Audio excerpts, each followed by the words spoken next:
하나님께서 이렇게 기뻐 받으시는 그런 찬양이 좀 있습니다. 우리 하나님의 말씀 같이 보겠습니다. 사도행전 12장 1절부터 우리 쭉 본문 쭉 볼 터인데요. 본문 좀 기니까 1절부터 4절까지만 1절부터 4절까지만 보도록 하겠습니다. 사도행전 12장 1절부터 4절까지 우리 여기 앞에 입구 주보에 나와 있으니까요. 우리 한 절씩 돌아가면서 우리 교독하도록 하겠습니다. 제가 먼저 1절 읽겠습니다. 그때 헤롯 왕이 손을 들어 교회 중에서 몇 사람을 헤아려 하여 요한의 형제 야고보를 칼로 죽이니 유대인들이 이 일을 기뻐하는 것을 보고 베드로도 잡으려 할세 때는 무교절 기간이라 자궁에 오래 가두어 군인 메시일의 배에 맡겨 지키고 6월절 후에 백성 앞에 끌어내고자 하더라. 아멘. 오늘 말씀의 제목은 간절한 기도의 결과라는 제목으로 저희들이 말씀을 같이 나누면서 서로 은혜를 나누고자 합니다. 오늘 본문에 나오는 헤롯이라는 그런 왕이 나오는데 여기에 나오신 헤롯은 성경에 헤롯이 몇 명 나와요. 여기에 나온 헤롯은 그 예수님 태어났을 때 동방박사 와가지고 얘기하고 그 예수님 이제 찾으면서 어린아이들 죽였던 그 헤롯에서 나온 그 헤롯 대왕의 손자인 헤롯 아그리파 1세를 말을 하고 있습니다. 헤롯 여러 명의 헤롯이 나오죠. 그리고 세례 요한을 죽였던 헤롯이 또 나오는데 그 세례 요한을 죽였던 헤롯 안티파스의 조카 되는 그런 헤롯입니다. 그 패밀리가 다 헤롯이라는 이름을 쓰니까 제가 비슷비슷한데 사람은 좀 달랐죠. 그래서 헤롯 아그리파 1세라는 이 헤롯인데 그 당시 로마의 그 황제가 이제 갈리큘라라는 그런 로마 황제가 되면서 유다와 사마리아를 다스리는 그런 왕이 되어져서 와가지고 다스리게 되어집니다.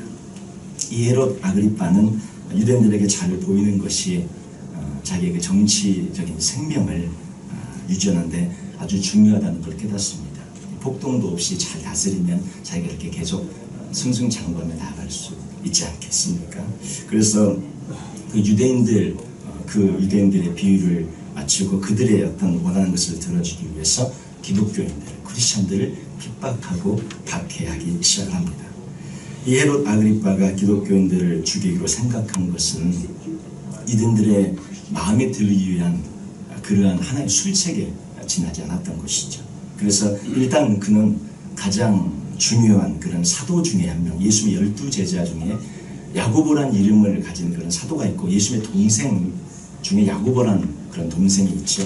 근데 오늘 나온 그런 죽임을 당한 야고보는 예수님의 제자 중에 한 명 야고보입니다. 그리고 예수님의 사촌간이죠. 야고보와 요한이 예수님의 사촌지간이었지 않습니까? 예수님의 어머니 마리아하고 야고보와 요한의 어머니 마리아가 서로 자매지간이에요. 이렇게 되어지죠. 그래서 그 사촌이었지만 자기 제자였던 그 야고보를 이 헤롯 아그리파 이 1세가 야고보를 칼로 죽입니다. 그러나 이 싸움은 그냥 단순히 보기에는 헤롯이 예수님의 제자 야고보를 죽인 것처럼 느껴지고 그렇게 보여지지만 사실 이 싸움은 사단과 하나님의 백성들 사이에 사단과 하나님의 사람들 사이에 싸움인 것이죠. 사단은 항상 우리를 하나님의 사람들을 공격합니다. 그래서 우리를 넘어뜨리게 하고 우리를 쓰러지게 하게 하는 것이죠. 그래서 늘 영적 전쟁을 저희들은 알게 모르게 해나가고 있는데 이것을 자각하시고 싸우시는 분이 있고 전혀 느끼지 못한 채로 싸우다가 어느 순간 다치고 나서 내가 벌써 졌구나 이렇게 느끼시는 분들이 계시죠. 근데 알긴 알아요. 왜? 우리가 다 하나님의 자녀고 영적인 그런 사람들이기 때문에 이 싸움을 다 싸워나가는데 그것을 알고 싸우는 사람이 있고 전혀 모른 채로 싸우다가 나중에 깨닫는 그런 사람들이 있게 되어지는 것이죠. 처음에는 그 헤롯의 그 권력 앞에서 사도들이나 제자들은 굉장히 무력해 보입니다. 왜냐하면 야고보가 죽었으니까. 굉장히 무력해 보여요. 그러나 나중에 이 헤롯은 어떻게 되냐면 하나님의 사람들의 기도로 말미암아 나중에 베드로는 풀려나게 되어지지만 헤롯은 하늘 앞에 영광을 돌리지 않게 되므로 추임하고 죽게 되어지는 하나님의 심판을 받게 되어집니다. 그 권세가 끝까지 가지 않습니다. 하나님이 살아계시기 때문입니다. 중요한 것은 오늘 우리에게도 이런 영적 싸움이 계속 일어나고 있는데 사단이 가장 싫어하는 것은 무엇이겠습니까?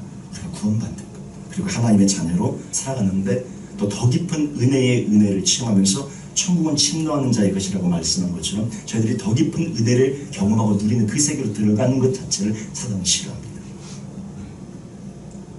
그래서 성도들이 은혜를 받지 못하도록 최선을 다해 사단은 있는 힘을 다해 공격을 하죠. 한손으로는 오늘 말씀의 그런 배경들을 보면 거짓된 종교인들을 충동시켜서 헤롯으로 말미암아 죽이는 데 앞장서게 해서 핍박을 하게 하고 부흥의 불길을 끊어버리게 하고, 그리고 하나님의 사람들이 이렇게 자유롭게 예배드리거나 이렇게 모임을 갖지 못하도록 여러 가지 모든 술책을 다해서 방해하고 힘들게 하는 것이죠. 이때 하나님의 사람들이 할 수 있는 것은 방법이 별로 없습니다. 권력자 앞에서는 별로 방법이 없고 피하거나 가장 무력해 보이는 기도를 하거나, 그 방법밖에는 사실 없는 것처럼 그 앞에서는 참 무력하게 보이는 것이 사실입니다. 그런데 성경은, 하나님의 말씀은 가장 연약해 보이는 그 기도가 얼마나 많은 능력과 얼마나 많은 권세를 가지고 있는지를 보여줍니다. 간절한 기도가 얼마나 많은 놀라운 결과들을 보여주는지를 보여주고 있습니다. 그래서 사단은 할 수만 있다면 하나님의 사람들이 서로 싸우고 미워하고 온갖 죄를 지어서 타락하게 만들고 멸망하도록 이끌어가고 있는데, 그래서 사단이 가장 싫어하는 것은 무엇이겠습니까? 하나님의 사람들이 모여서 매일 기도하고 또 은혜를 받고 더 깊은 하나님의 그런 만남과 임재 안으로 들어가고 기도의 체험도 더 깊은 체험을 하는 것을 사단은 싫어하고, 그렇게 하는 것을 방해하는 것이죠. 하나님의 사람들이 성령님으로 충만한 것을 원하지 않습니다. 은사가 임하는 것을 싫어합니다. 성령의 기름 부으심이 임하는 것을 싫어합니다. 왜냐하면 그것으로 말미암아 그 하나님의 사람이 세워짐으로 자기들의 사나의 영역들이 무너지고 붕괴되기 때문이죠. 그 하나님의 사람이 하는 것은 무엇입니까? 기도이기 때문에 그렇습니다. 하나님의 능력과 권능이 임하면 사단의 영역은 무너지기를 시작하는 것이죠. 하나님의 사람들은 어떤 문제를 만나건 간에 늘 공경에 처하건 어려움에 처하건 하나님의 사람들은 어떻게 합니까? 감사하고 찬양하고 경배하며 주 앞에 늘 나오게 되어지면서 사단이 원하는 대로 하나님의 사람들이 되어지지 않기 때문에 사단은 그 영역이 점점 무너지고 파괴되는 것을 사단은 알고 있기 때문에 하나님의 사람들이 기도하는 것을 그렇게 싫어하고, 하나님의 사람들이 은혜 받는 것을 그렇게 싫어하고, 하나님의 사람들이 말씀 보는 것을 그렇게 싫어합니다.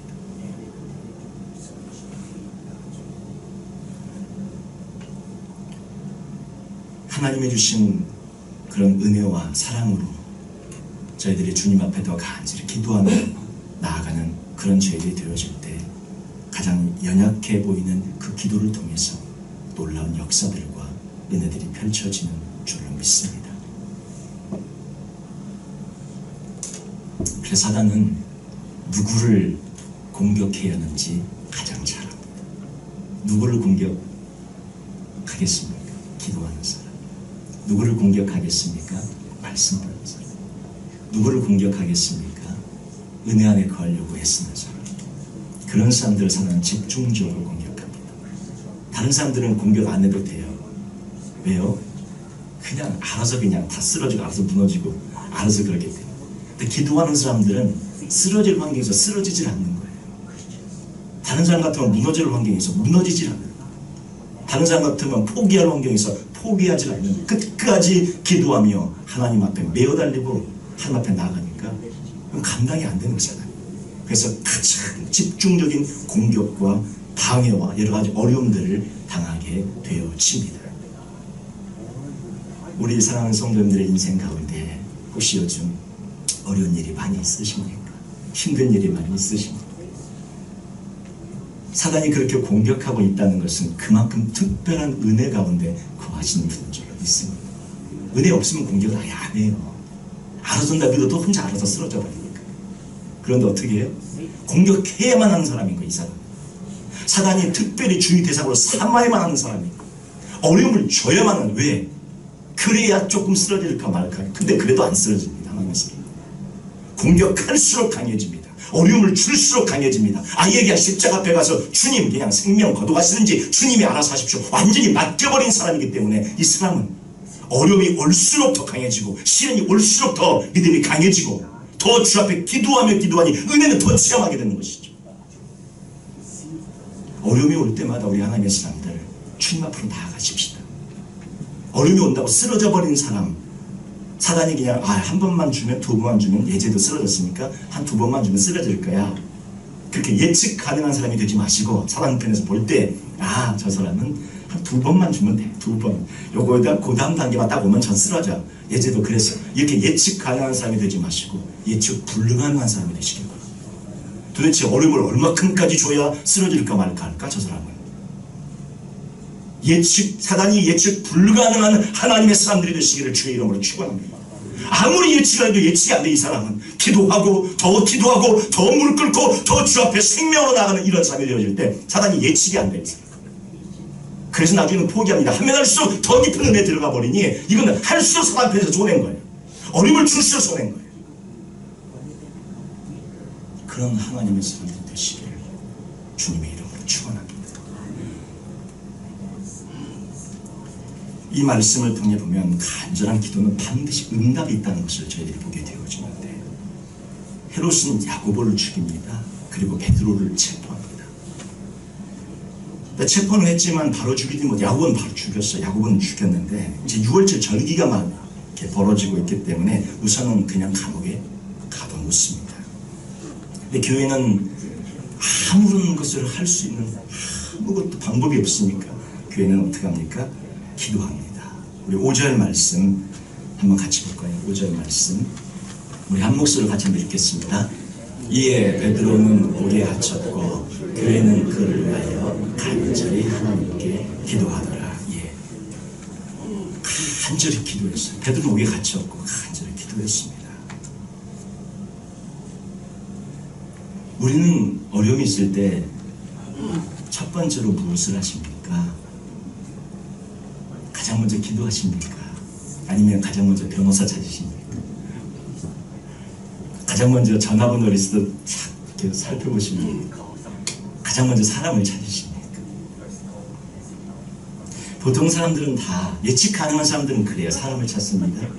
백을 찾습니다. 줄을 찾습니다. 라인을 찾습니다. 변호사를 고용합니다. 그리고 뭔가 해결하는 그런 인간적인 모든 방법을 동원합니다. 그런데 하나님의 사람들은 가장 먼저 무릎을 꿇을 줄로 믿습니다. 이게 다른 거예요. 이게 예측 불가능한 사람이에요. 무릎 꿇는 사람. 다른 사람이 다 하는 걸 안 하거든요. 다른 사람은 가장 먼저 어떻게 해요?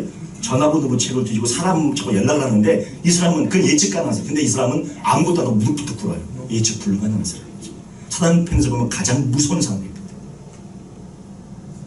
가장 먼저 기도하고 무릎 꿇으면 누가 움직이기 시작합니까? 하나님이 움직이기 시작하는 거예요. 사람에게 연락하면 사람이 움직이지만 기도하고 무릎 꿇으면 누가 움직이기 시작합니까? 하나님이 움직이기 시작한다. 사단 편에서 볼 때 가장 강력한 대책 불가능한 가장 강력한 대적인 거죠.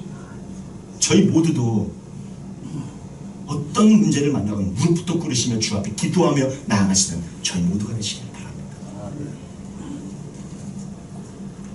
그래서 교회에서 가장 중요한 것은 기도하는 것입니다. 여러 가지 사역도 다 중요하지만 예배, 기도, 말씀, 이 사실 가장 기본적인 것처럼 느껴지지만 너무나 당연하게 느껴져서 이게 중요한가 안 중요한가 이렇게 생각해요. 근데 가장 중요한 것입니다. 기도가 시작되면 성령님께서 움직이기를 시작하세요. 기도하기 시작하면 하늘의 불이 임하고 성령의 충만이 임하고 능력이 임하고 은사가 임하고 은혜가 임해요. 천국은 침노하는 자의 것이라서 침노하시는 만큼 가져가시는 거예요. 침노하는 만큼 은혜를 체험하게 돼요. 안 가시니까 못 가요. 우리 수요예배 시간에 매주 수요예배 시간에 우리 10분 15분씩 기도하시지 않습니까? 앞에 하나 방석 좀 있고 다 갖고 나와서 기도하시는데 얼마나 감사한지 모르겠습니다. 안 하시다가 한국에서는 우리 예전에 시골 교회는 다 마룻바닥이었잖아요. 그래서 방석 들어가서 다 무릎 꿇고 앉아서만 기도했는데 요즘 그런 데가 어디 있습니까? 다 편하게 쫙 이렇게 앉아 있는데 그래서 저희는 방석을 갖다 놓고 우리 무릎 꿇으면서 기도해보자. 아니 편하게 또 발을 펴줘도 돼 상관없는데. 근데 이제 오랜만에 안 하다가 무릎을 이렇게 일주일에 한 번씩 두 번씩 꿇고 기도하면 무릎 꿇고 한 10분 15분 있으면 이게 일어나면 안 펴져요. 무릎이 이게 안 펴져가지고 우리 집사님들, 우리 장로님, 권사님들 기도하시면서 일어나시면서 발을 막 뚜두둑 이렇게 펴시는 그런 모습들을 이렇게 제가 뵈면 얼마나 고맙고 감사한지. 하나님 앞에 무릎을 꿇고 그렇게 기도하면서 주 앞에 몸부림치며 기도하는 그 모습이 제가 보기에도 그렇게 정말 아름답고 귀하게 느껴지는데 하나님 보실 때 얼마나 귀하겠습니까? 그때 기도하는 기도들이 다 이루어지는 거예요. 주님 앞에 무릎 꿇고 기도하는 기도들이 다 이루어져요. 가장 무력해 보이고 가장 아무것도 아닌 것처럼 보여지는 그 기도가 사실은 가장 강력한 것은 그 시간에 하나님이 움직이고 계시기 때문입니다. 교회도 간절히 베드로가 갇혔을 때 간절히 하나님께 기도하더라 이렇게 되어 있는데 이 간절이라는 말에 담겨있는 이미 간절이라는 게 다 담겨있지만 아주 강도 높게 기도하는 것을 말하고 있고요. 끈질기게 기도하는 것을 말씀하고 있습니다. 그래서 가장 약한 것처럼 보여지고 아무 힘이 없어서 하는 사람들이 하는 그런 마지막 아무 힘이 없어서 하는 그런 방법같이 보여지지만 사실은 가장 강력한 영적인 무기입니다. 기도할 때 하나님이 일하시기 때문입니다. 우리 같이 한번 제가 말씀드릴 따라 한번 해보십시다. 기도할 때 하나님이 일하십니다. 예, 기도할 때 하나님이 일하세요. 믿으십니까? 하나님이 일하십니다. 진짜 사실입니다. 그래서 무슨 일을 만나든지 먼저 기도하시는 우리 모두가 되시길 바랍니다. 성도들의 기도가 응답된 날, 이렇게 기도하는데 기도가 응답된 날은 어느 날이었습니까? 그 기도가 응답된 날은 헤롯이 잡아서 죽이려고 한 바로 그 전날 밤에 응답이 됩니다. 여기 6절, 7절 말씀 같이 한번 한 목소리 같이 읽겠습니다. 헤롯이 잡아내려고 하는 그 전날 밤에 베드로가 두 군인 틈에서 두 쇠사슬에 매여 누워 자는데 다수꾼들이 문 밖에서 옥을 지키더니 호련히 주의 사자가 나타나매 옥중에 광채가 된다며 또 베드로의 입구를 쳐 깨워 이르되 급히 일어나라 하니 쇠사슬이 그 손에서 벗어지더라. 지금 헤롯이 잡아내려고 하는 그 전날 밤에 교회는 간절히 기도했어요. 응답은 언제 이루어지냐? 바로 그 전날 밤 헤롯이 뭔가를 악한 일을 시작하려고 하는 그 전날 마지막 모든 사람이 화력을 다해서 이제는 끝내겠다 불화사로 모든 것을 다해서 공격하려고 하는 그 전날 밤에 바로 그 직전에 응답이 이루어지는 것을 보게 됩니다. 그래서 저희들이 하나님 앞에 기도할 때 끝까지 포기하지 않으셔야 돼요. 성경에 그런 말씀이 많이 나와 있어요. 여리고성을 몇 바퀴 돕니까? 마지막 7바퀴 돌 때 그때 허물어지죠. 나만 장군이 어떻게 해요? 성경에 7번이라는 말이 많은데 몇 번 요단강물에 잠겨 나옵니까? 7번 마지막까지 들어가다 나올 때 끝까지 포기하지 않으시는 거예요. 그리고 엘리야가 그 비가 났을 때 나중에 그 850대의 전쟁에서 승리하고 비가 오기를 기도할 때 어떻게 7번까지 나아갈지언 7번 나아갔을 때에 구름 조각이 일어나서 비가 오기 시작합니다. 이 말씀은 뭐예요? 7번까지는 기도라는 얘기는 무엇입니까? 포기하지 말라는 것입니다. 우리 근데 기도는 한 번 하고 그냥 두 번 하고 에이 응답이 없나 보다 포기해버리는 데가 많지 않습니까? 7번까지 기도하라고 말씀하고 있습니다. 끝까지 기도하라는 것입니다. 이렇게 기도할 때 하나님의 그런 응답과 하나님의 은혜의 역사들이 임할 줄을 믿습니다.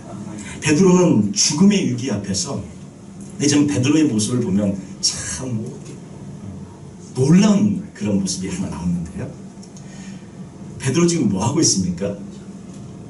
예, 누워 자는데 지금 저렇게 되어 있습니다. 우리 6절을 봐보세요. 헤롯이 잡아내려고 하는 그 전날 밤에 베드로가 두 군인 틈에서 두 쇠사슬에 매여 누워 자는데 참 편해요. 우리 베드로 세상 편하게 지금 자고 있습니다. 이게 지금 상황을 이렇게 보시면 지금 잘 수 있는 상황이 아니에요. 헤롯이 벌써 누구를 죽였습니까? 야고보를 죽였어요. 그럼 자기도 잡혔으면 자기의 앞이 어떻게 지금 예상되는 거예요? 나도 죽겠구나. 예. 지금 자기도 죽음이 이제 눈앞에 있는데 지금 잠이 옵니까? 잠이 오는 상황이 아닙니다. 내일이면 죽을지도 모르는 그런 상황인데 이 땅에서 마지막 날을 보내고 있는 저 베드로, 그런 걸 느끼고 저 위기 앞에서 아마 잠이 오는 사람은 없을 겁니다. 그런데 우리 베드로 잠자고 있습니다. 이게 둘 중 하나죠. 제정신이 아니구나. 정말 너무 그냥 힘들어서 제정신이 아니구나. 둘 중 하나. 다른 건 뭡니까? 완전히 맡긴 삶. 하나님 앞에 완전히 모든 것을 맡긴 삶일 때 나올 수 있는 자세. 또 하나는 어떻게? 제정신이 아니고 완전히 쉽게 얘기해서 어떻게 해요? 예. 근데 베드로가 어떤 것 같습니까? 하나님께 완전히 맡기는 그런 삶이었기 때문에 베드로 누워 자는 거예요. 야고보 이미 죽었는데, 자기 같은 동료 제자가 이미 헤롯에게 잡혀서 죽었는데 그거를 이미 보고 다 알고 있는 베드로가 자기도 잡혀있는 저 감옥에서 어떻게 내일 무슨 일이 펼쳐질지 모르는데도 그냥 누워 자는, 편안하게 자고 있는 베드로의 모습을 저희는 보게 되어집니다. 야고보처럼 죽어도 내일 내가 괜찮다, 이런 마음이 아니면 지금 잠을 잘 수 있는 상황이 아닙니다.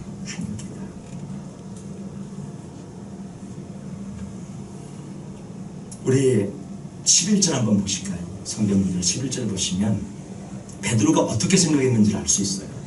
11절 우리 같이 한 목소리 읽겠습니다.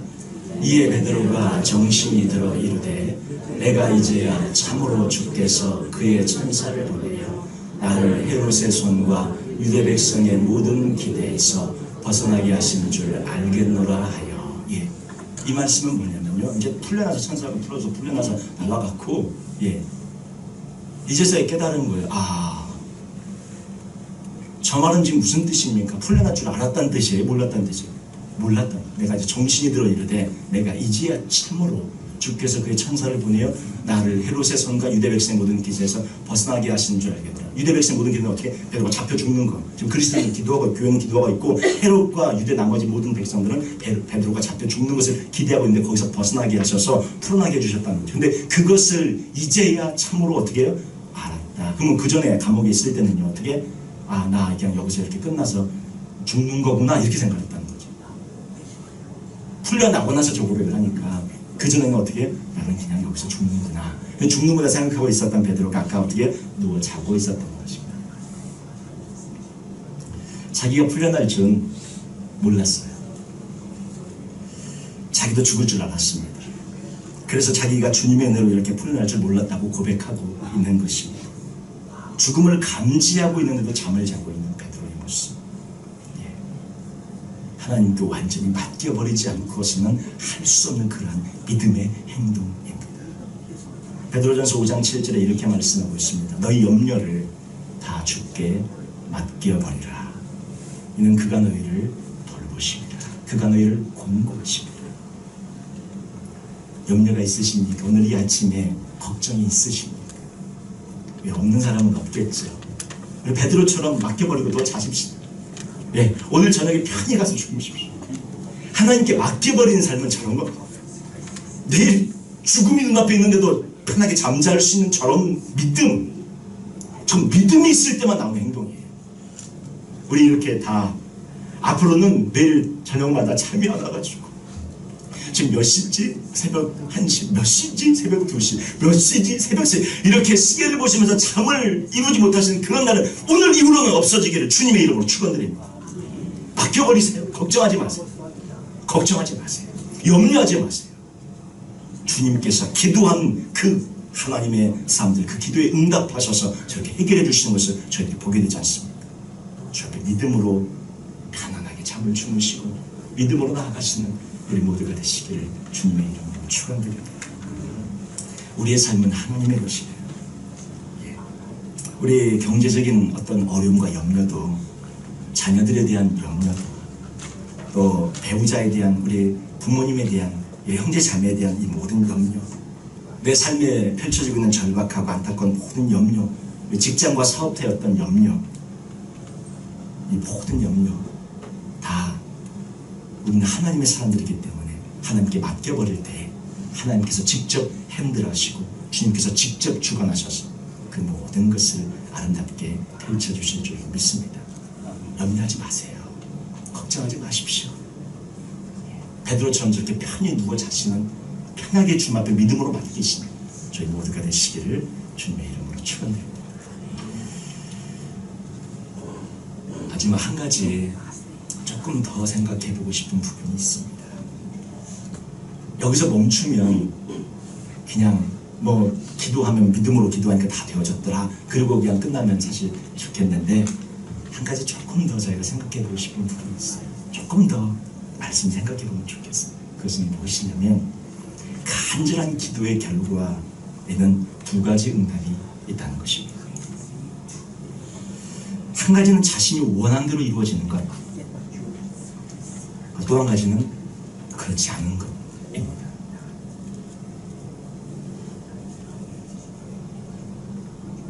우리 12장 1절 처음 부분에 다시 1절로 돌아가셔서 1절 같이 한 목소리 읽도록 하겠습니다. 그때 헤로드 왕이 손을 들어 교회 중에서 몇 사람을 해하여 2절까지 읽게 요한의 형제 야고보를 칼로 죽이니. 여기 보면 헤로드 왕이 손을 들어 교회 중에서 몇 사람을 해하려고 했을 때 요한의 형제 야고보를 칼로 죽였습니다. 그리고 아까 읽었던 말씀에 이어서 우리 17절 한번 보실까요? 17절 한 목소리 읽도록 하겠습니다.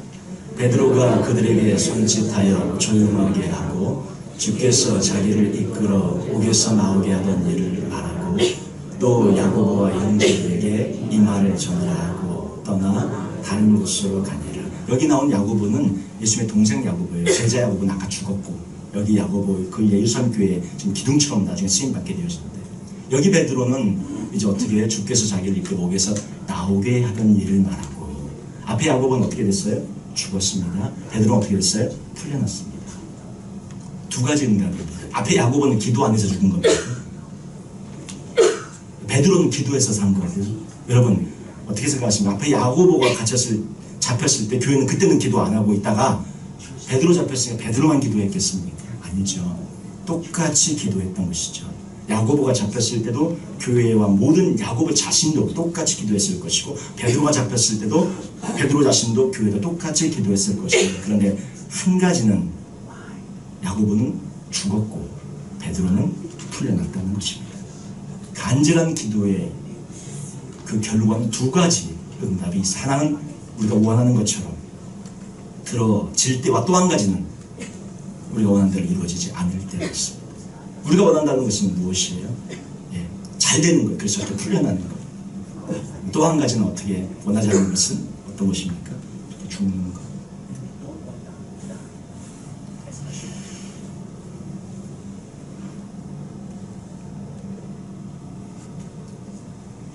베드로는 저희가 말씀을 볼 때요 한쪽으로만 잘못 보면 베드로는 간절히 기도했기 때문에 살아났고 야고보는 그러지 못해서 죽었다 이렇게 생각하면 정말 잘못 성경 해석하게 되는 것입니다. 야고보도 하나님께 얼마나 간절히 기도했겠어요. 교회도 얼마나 간절히 기도했겠습니까? 그럼에도 불구하고 야고보는 죽었습니다. 왜 한 사람은 천사를 보내서 살리시고 왜 한 사람은 죽도록 내버려 두셨을까요? 그것은 전적으로 하나님의 주권에 속하는 부분입니다.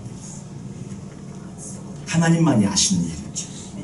아마도 베드로는 더 할 일이 남아있어서 그렇게 되어졌을 수도 있고 야고보가 죽고 베드로마저 죽는다면 초대교회는 정말로 유기에 들어갈 수밖에 없어서 그렇게 하셨을 수도 있고 하나님께서 왜 야고보는 죽이시고 베드로는 살리셨는지 그 정확한 이유는 잘 모릅니다. 그러나 한 가지 분명한 것은 한 사람은 죽이셨고 한 사람은 살리신 하나님의 주권을 저희가 보게 되어집니다. 하나님께서는 야고보의 죽음을 분명히 막으실 수 있었습니다. 근데 그럼에도 불구하고 야고보의 죽음을 허락하신 것이죠. 스데반도 하나님이 죽지 않도록 하실 수 있었습니다. 그러나 그럼에도 불구하고 죽도록 하나님께서 허락하시는 것을 저희들이 보게 되었죠.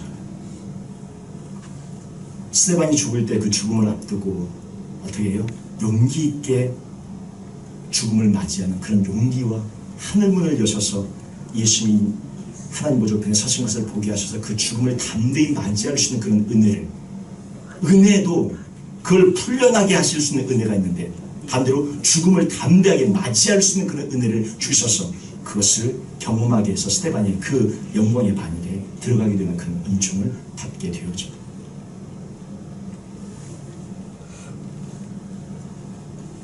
기도함으로 죽을지 살지 사실 잘 모릅니다. 응답은 하나님께 달려있는 것이니까.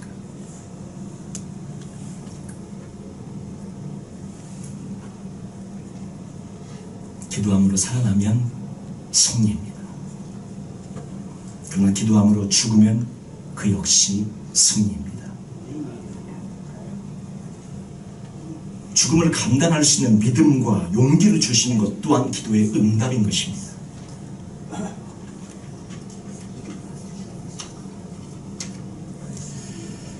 기도 응답을 무조건 풀려나고 살아나는 것만으로 해석하시지 마시기 바랍니다.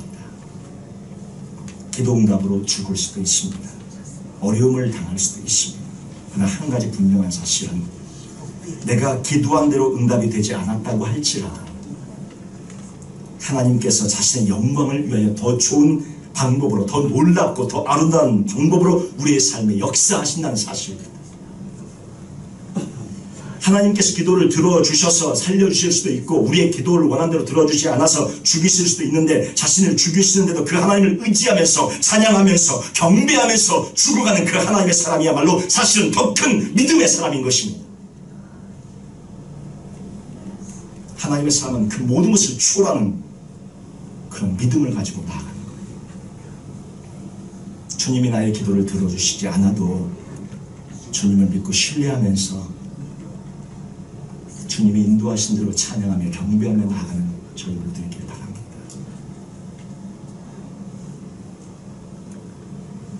저희는 이런 말씀을 들으면 마음이 무거워져요. 그럼 나보고 죽으라는 건가? 하나님 지금 그럼 나 이제 방법은 죽는 것밖에 방법이 없나? 이런 마음이 아닙니다. 그런 말씀이 아니잖아요. 죽든지 살든지 하나님께 맡기고 담대하게 편안하게 다 자시면서 가고 담대하게 나아가서 살아가시라는 거예요. 우리가 걱정한다고 죽고 걱정한다고 그렇게 되지 않는다요. 하나님께 맡겨버리고 하나님께서 알아서 하실 것을 믿고 나의 아버지 되신 그분께서 얼마나 사랑하십니까? 그분께서 알아서 하실 것을 믿고 완전히 믿고 맡겨버리고 편안하게 나아가시라는 것입니다. 아무나 죽으라고 이렇게 하시지 않으니까 걱정하지 마십시오. 특별한 믿음이 있는 하나님의 사람들만 그렇게 하십니까? 예. 스데반 정도 되고 야고보 정도 되니까 이렇게 하시지. 예. 설마 하나님 오늘 이 말씀 듣고 다 보고 저 보고요? 전혀 걱정하지 마시고요. 혹시 그만한 믿음에 벌써 가셨습니까? 예, 우리가 전혀 걱정하지 마시고, 예. 우리가 모든 것을 주님이 허락하신 대로 감사하면서 나갈 때 우리 여기 계신 여러분 모두는 이 세상에 감당하지 못하는 그런 하나님의 사람이 될 것입니다. 우리가 기도 응답을 생각할 때 간절한 기도의 결과 살아날 수도 있지만 어떻게 우리 뜻대로 되지 않을 수도 있다. 그러나 그 모든 걸 하나님께 맡기고 나아가는 것이 진정한 하나님의 사람이 걸어가는 길이라는 것. 그리고 주변에서 보실 때 어떤 분들은 뭐 기도한 대로 잘 이루어져서 응답이 되어졌다. 믿음이 좋으신 분이에요. 그렇게 생각하셨다. 어떤 분들은 어려움이 있거나 믿음이 없으신 분인가 봐요. 그게 아니라는 거죠. 지금 제가 드린 말씀 잘 아시겠습니까? 믿음이 더 있기에 어려움과 고난이 있을 수 있다는 거예요. 그것을 저희들이 생각하면서 하나님 앞에 담대한 마음, 누가 뭐라고 하든지 하나님 붙잡고 나아가시는 그분이 진정으로 승리자입니다.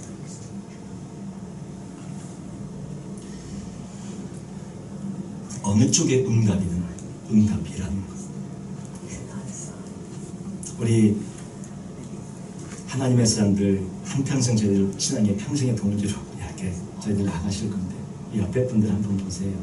얼마나 귀한 분들이 옆에 계십니까? 한번 잠깐 보세요. 한번 살짝 보시고, 예, 얼마나 귀한 분들이 옆에 계십니까? 같이 그 길 걸어갈 거예요. 그리고 다시 한번 보세요. 얼마나 불쌍합니까? 다시 한번 보세요. 얼마나 불쌍합니까? 얼마나 지긋합니까? 예.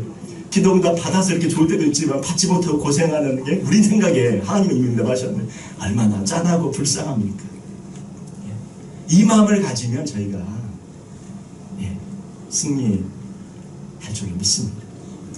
제가 아는 목사님, 이 지역에서 큰 이제 교회를 목회하고 계신 목사님이 이제 카톡이 많이 있지 않습니까? 연결되어 있는데 그분의 그 카톡에 첫 번째 이렇게 카톡에 글에 이렇게 되어 있어요. 그분은 뭐라고 써놨냐면 거기다가 보통 이제 제일 좋은 말을 쓰지 않습니까? 그분은 이렇게 써놨어요. 십자가와 나의 죽음을 생각하면 모든 것은 단순해진다. 예. 십자가와 예수님의 십자가죠. 그 십자가, 주님의 그 십자가 생각하면 문제가 단순해져.